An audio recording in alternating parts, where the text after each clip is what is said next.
பாவக்காய் round round பீஸாக cut பண்ணி நல்ல ஆயில் நிறைய போட்டு அதில் பாவக்காயை அப்படியே அடுக்கி வச்ச மாதிரி வச்சுருக்கேன் ரவுண்ட் பீஸை கொட்டையோடு தான். அப்புறம் பூண்டு செதைச்சி போட்டிருக்கேன் நிறைய மேலால். பூண்டை வதக்கவெல்லாம் தேவையில்லை, அதுவே வதங்கிக்கும். வந்துட்டு அடுத்து வெங்காயம் அதையும் பச்சையாக அப்படியே தான் ஆட் பண்ணி வைக்கிறேன். இப்போ இதுக்கு மேலேயே நம்ம தக்காளி பச்சை மிளகாய் எல்லாத்தையும் இதே மாதிரி தான் மறுபடியும் அடுக்கி விட போகிறோம். இந்த தக்காளி தண்ணியில் நல்லா கொஞ்ச நேரம்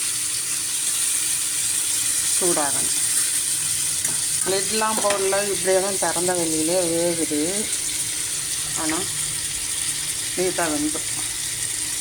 லிட் போட தேவையில்லை, புளியை ஊற்றிட்டு லிட் போட்டப்போ வரமிளகாத்தூள், மஞ்சத்தூள், உப்பு, லிட்டில் சுகர் இவ்வளோண்டு, ரொம்பலாம் போடல. இன்றைக்கி சுகரு கசப்பு இருக்கணும். பாவக்காய் குழம்புனா லைட்டாக, குழம்புல கசப்பு இறங்காது. ஏன்னா நம்ம பாவக்காய் போடும்போது துளியூண்டு சுகர் போட்டோம். நல்ல என்ன சொல்கிறது, எண்ணெயில் அது தானாக வதங்குது பார்த்தீங்களா. இப்படி எண்ணெய் மேலே முழுங்கிற அளவுக்கு இந்த தக்காளி சத்தோடு அது வேகணும். போட்டு கிண்டிக்கிட்டே இருக்க தேவையில்லை.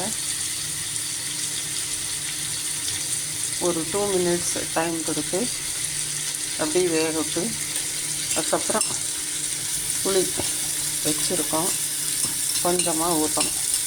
இதுக்கு அளவாக நிறைய புளி ஊற்றி குழம்பாட்ட வைக்கல, கொஜ்ஜு மாதிரி கரெக்ட்னா மாதிரி வச்சா அப்படியே போட்டு சாப்பிட்டுக்குவாங்க. இன்றைக்கி ஏற்கனவே பாலக்கீரை கடைஞ்சிட்டேன். பாலக்கீரை உங்களுக்கு தெரியும் சார், நான் எப்பவும் கடையிற மாதிரி ஒன்றுமே போட மாட்டேன். பாலக்கீரை 4-5 சேலடு, இது குட்டி வெங்காயம், ஒரே ஒரு பச்சை மிளகாய் வேக வச்சுட்டு அலசிட்டு, வேக வச்ச பிறகு அலசுறோம் அந்த ராஸ்மெல் போகிறதுக்கு. அதுக்கப்புறம் அப்படியே அடிக்க வேண்டியது தான்.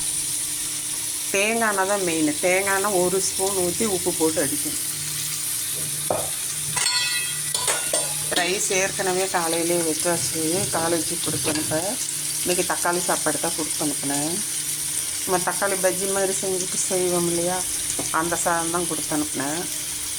எந்திரிச்சது லேட்டு, அதனால் அதெல்லாம் விளாக் எடுக்கல. சரி இதை எடுப்போன்ட்டு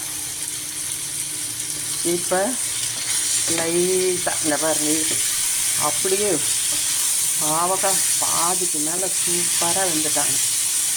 நல்லா ஒரு சைடு. இப்போ ஒரு திருப்பி விட்டு என்ன பண்ணணும்னா இப்படி இது பண்ணிவிட்டு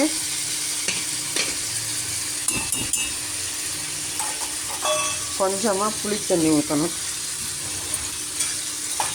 இப்போ அது புளித்தண்ணியில் வேகணும்.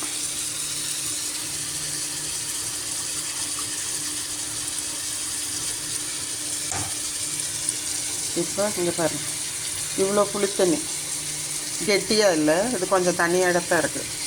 சுடு தண்ணியில் இன்றைக்கி தான் ஊற வச்சு ரொம்ப நாளைக்கு அப்புறம் புளி கரைக்க போகிறேன். உடம்பு நல்லா இல்லாதனால கரைச்ச புளியெல்லாம் போன 2 வாரம் முன்னாடி தீர்ந்தது. அதுக்கப்புறம் கம்முன்னு விட்டுட்டேன்.